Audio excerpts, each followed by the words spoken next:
All right, grade 9, here we are, lesson number 2 of our chemistry unit, physical and chemical changes.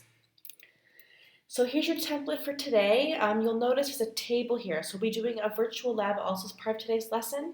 So you might want to just leave a spot blank and copy the table when it's bigger and has the titles and subtitles in it on a later slide. But I want you guys to have space for a table. So physical change, and there'll be a image to draw, chemical change in an image, but half the page for each of them is fine. Then a little bit of space, like maybe a third of the page or even a little bit less for the signs of a chemical change. It's not a very long part of it. And then you have the lab. You'll have a data table, and then you also have, I believe it's 5 analysis questions. So we'll be posting that as well for you to do. So pause the video, draw your template, please. Okay, let's start with physical changes.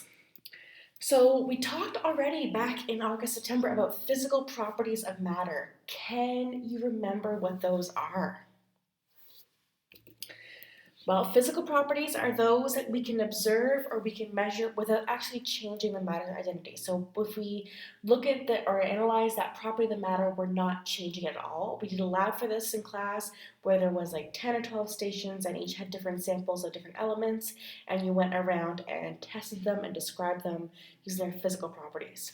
So examples of common physical properties, density, conductivity, if it can conduct electricity or not, malleability, so how it can bend without breaking, solubility, how well it dissolves in water. Those are all examples of properties of matter, of physical properties of matter. And we can even use those properties to identify unknown substances, and we're going to try that in a little bit. Physical change is very much tied and logical with physical properties. So physical change is a change which matter changes form, but not identity or property. So it's still the same matter. It's still the same thing. It just has changed in some way. So some examples here to look at. We have ice and it melts. We go from solid water to liquid water. It's still water. And it's still going to have the same conductivity. Changes of state might have a little bit different. Oh, sorry guys, density. It's late and trying to give stuff for you for tomorrow. So change the density, and then we have chopping wood. We're changing the wood in some way, making it smaller pieces, but it's still wood. It still has the same properties. Same thing with shredding paper. The paper in small pieces and the paper is a big sheet still have the same properties. And if we mix different marbles together, they're still going to have the same properties. So the matter changes form, but not chemical identity. So here's a question for you. If you take sugar and you dissolve it in water to make sugar water, is that a physical change? Why do you think so? Well, it is a physical change, and the way to know it is the fact that you could turn it back. So if you were to take sugar water and then heat it on the stove and evaporate all the water out, do it quite slowly, otherwise you'd burn the sugar, then you can get the sugar back. You can also, when you drink sugar water, it tastes sweet, just like sugar does on its own. It's a little bit diluted, it's less sweet because it's now mixed with the water, but that property is still there. The sugar still has that sweetness property. Okay, so here's the situation for you. You're in the lab, you have 2 colorless liquids, and some lab partner or teacher or lab technician, somebody left 2 colorless liquids right here and did not label them. Okay, you know that one's water and one's isopropanol, which is a type of alcohol we often call rubbing alcohol, but you don't know which one's which. So how can you identify them? How will you know which one's which? Well, you can use your physical properties. So here's a table of 3 physical properties of water and 3 of isopropanol. So think for a minute, which of those properties are going to be helpful for you to identify which one is which liquid is water, which one's isopropanol, and which one is not, and is the other. Well, an easy one here to do, I think for me the easiest one is boiling point. You could try to boil both of them and see which one boils at the lowest temperature,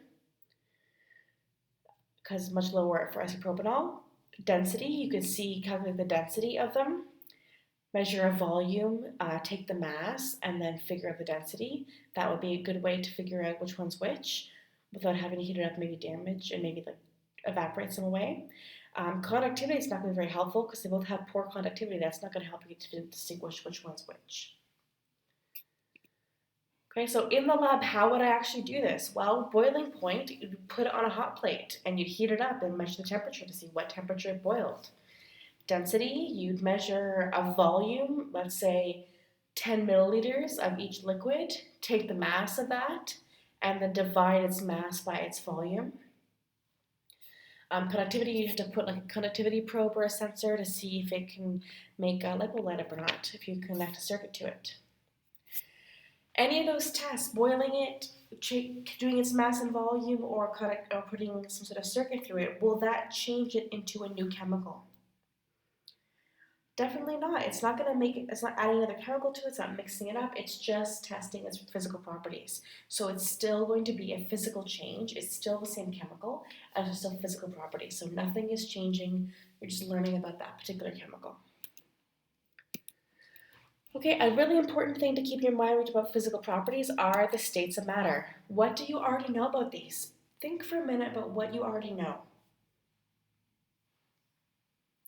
Well, you should hopefully already know the three states of matter: solid, liquid, and gas. For those of you who know about plasma, we're not going to talk about it because it's really irrelevant for chemistry on planet Earth. It's more relevant in space. We're not in space, so we're not going to worry about it. Notice the temperatures here. If it's cooler, it's going to be a solid. In between, it's a liquid. Warm, it's a gas. In a solid state, the particles are very close to there and barely moving, kind of vibrating in place, but that's it. In a liquid state, there's more space between the particles, and they're moving a little bit more. In a gaseous state, there's lots more space in the particles, and moving a lot more. So you need to draw this with the temperature part, the states, and the particles all in your notebook, please. So when a substance changes state, does it change its identity? Is this a physical change, or is this a different kind of change, a chemical change? Well, it's still the same chemical, right? It's not losing its identity. It still has the same composition of elements. It's just changing state. So it's still the same thing. It's a physical change. Its physical properties might change, though, especially its appearance, but it is still the same chemical. A great example of this is water. Density of water changes when it's frozen and when it's a liquid. When you freeze water, it's a lot less dense than when it was a liquid. So ice floats on liquid water. I think about the Arctic, you have the big Arctic ice floes, you have icebergs, they all float in water. And that's actually a unique property of water. Most of the time, solids are more dense than liquid versions of the same substance. But as a liquid, gas, or solid, it's always water. So H2O as a liquid, H2O as a gas, H2O as a solid, it's always H2O. So it's a physical change. Now, when I change a state from a gas to a liquid, or from a liquid to a solid, or gas to a solid, or back and forth, these processes have specific names. You guys probably know about melting and freezing, right? Freezing from liquid to solid, melting from solid to liquid. From a liquid to a gas, condensation. Gas to liquid is condensation, and then liquid to gas is evaporation. A lot of students don't know these names. So if a solid goes directly to a gas, that's called sublimation. And that happens with dry ice. It's solid CO2 that turns directly into a gas, which they use for fog machines and stuff. And deposition is a gas becoming a solid directly. So make note of these changes, especially these two. You probably already know these four, but if you don't, that's okay, just take a note of them. Okay, on to chemical changes. So chemical properties of matter are different than physical properties of matter. Do you remember them? So chemical properties are ones that you can only observe by a chemical reaction. And when you do a chemical reaction, you change the matter's identity.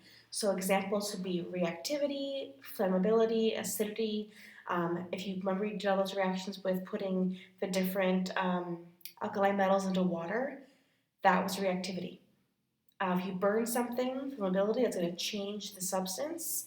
If acid is really corrosive, an acid goes onto the substance, it can corrode it and change it permanently. It's another example.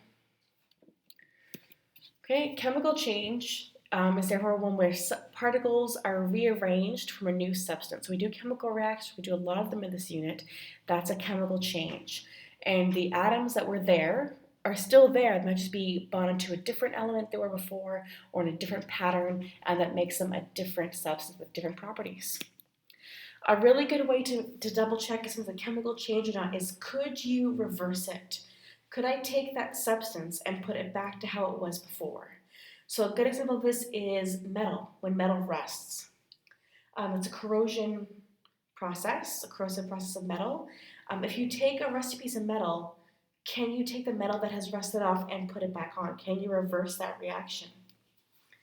You can't undo it. You can scrape the rust off, but you've now lost that bit of metal, and you can paint it to protect it, but it's already happened, it's rusted.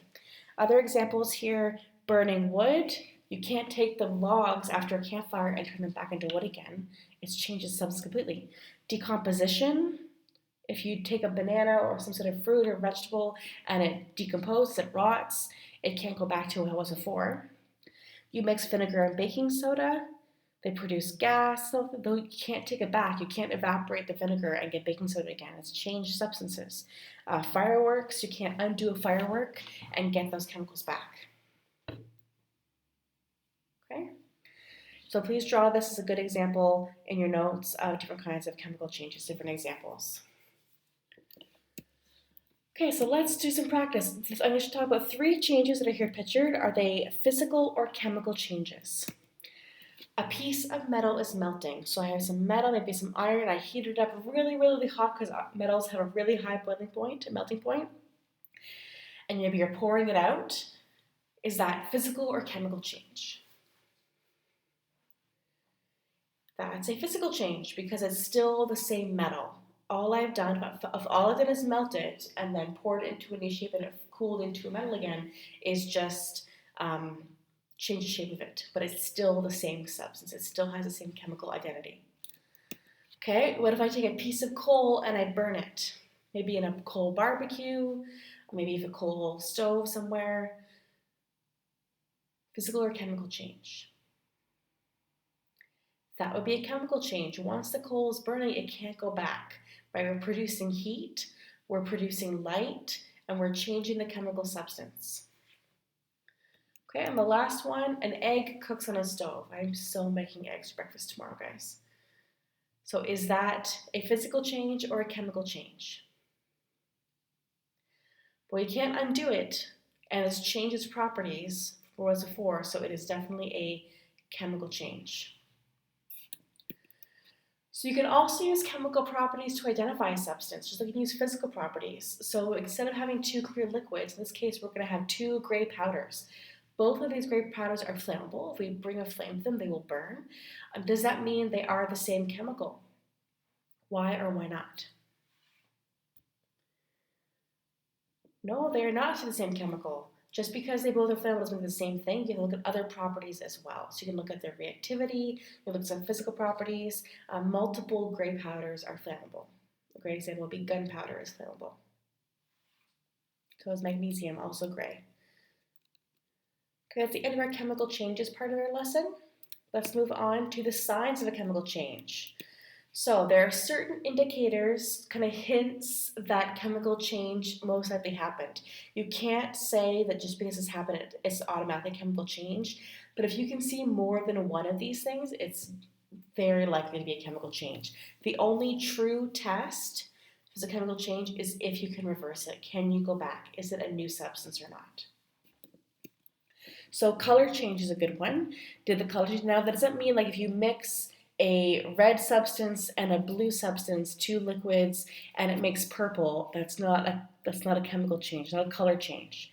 That just means blue plus red makes purple. So think about your color wheel, think about art class, mixing paints and stuff. If the color that you produce in that reaction is equal to what was produced, will be produced normally mixing those 2 colors, and it's not a color change, okay? Change in temperature, either an increase or decrease. Maybe it produces heat, maybe it takes in temperature, it uses heat, something's changing there. If there's light produced, if a gas or an odor is produced, if there's a solid precipitate produced, which I'll show you a little video of to help you understand what that means. So if you mix two liquids and you produce a solid, that's a sign of a chemical change. That solid in a liquid is called a precipitate. And the big one is it's difficult to reverse. And you can only really reverse it by doing another chemical reaction. You can't do a physical thing like boiling away water in a sugar water solution to get the sugar back. That's a physical change. You're just changing the water into a changing state, that's it. If you can't reverse it with a chemical reaction, then it's definitely a chemical change. So here's a little video clip of a cool chemical reaction that I would love to have done for you guys in class. So I have two clear liquids here, one in the test tube and one in the little tiny pipette. I'm going to drop some in, two clear liquids. Slow-mo video. Whoa, that's a color change. Clear plus clear does not make yellow. There is a new chemical being formed here. And you'll notice how it's sinking to the bottom. That's because what formed here is a precipitate. It's actually a solid. As the particles of those two chemicals react, they become a solid and they sink down. If you were to leave that test tube for a while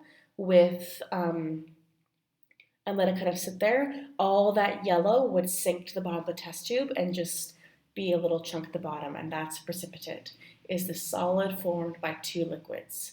So it's kind of mixing around now because just of gravity and the movement of the water, kind of setting up the water, the liquid, getting it going.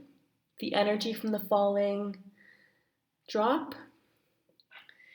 But that is a really good indicator of definitely chemical change. We have a color change, we have a precipitate, and it's difficult / impossible to reverse. Okay, so now it's your turn. So I'm going to show you, this is the next page with the bigger table. So you can make a data table like this in your notebook. You're going to answer these 5 questions. I'll show you them again in another slide. You can write them down in your notebook. And you're going to do a virtual lab. So I'm going to take a minute and show you the lab. I'll post the link on our Schoology lesson page. If I click my link here. I have no idea where the link became, it was lines, but here's the chemical lab. You're going to just do stage 1, okay? We're not going to do stage 2 today. You're going to put on your lab equipment, go inside the door, and you're going to do 4 chemical reactions in the safe chamber. You have to read the information to help you do this properly. So if I click this one, I have sodium and I have chlorine gas in the safe chamber. I hit play, and I get to see the reaction.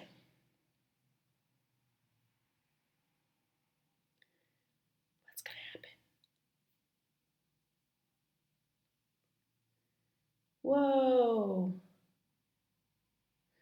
So, is that a chemical or a physical change? And you can click the different things you see here, change in color, form the solid, change in energy, and you can check if you're right. Hey, look at that, I'm right. What a surprise. And I can say it's that chemical change. Oh, look, I'm right.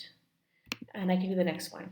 So on the assignment here, in the data table, you have to do for each of these, you have to, before you just do the reaction, you have to describe the reactants.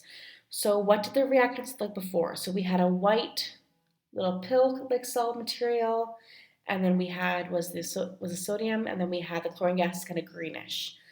Make a prediction, so do this before you do it, and then what actually happened, and then was it a physical change or a chemical change, and how do you know? Do that for all 4 different reactions, and then answer these 5 questions. Okay? If you have any questions or issues, please feel free to reach out to your teacher. We'll be happy to help you. So your homework is to upload a copy of your notes, and that should include, of course, your 2 pages of notes. And in those notes should be your data table and answer the analysis questions for that virtual lab. Okay, guys, I hope that was helpful for you, and you remember what physical and chemical properties and now physical and chemical changes. And we just home safe and having a good day. Take care.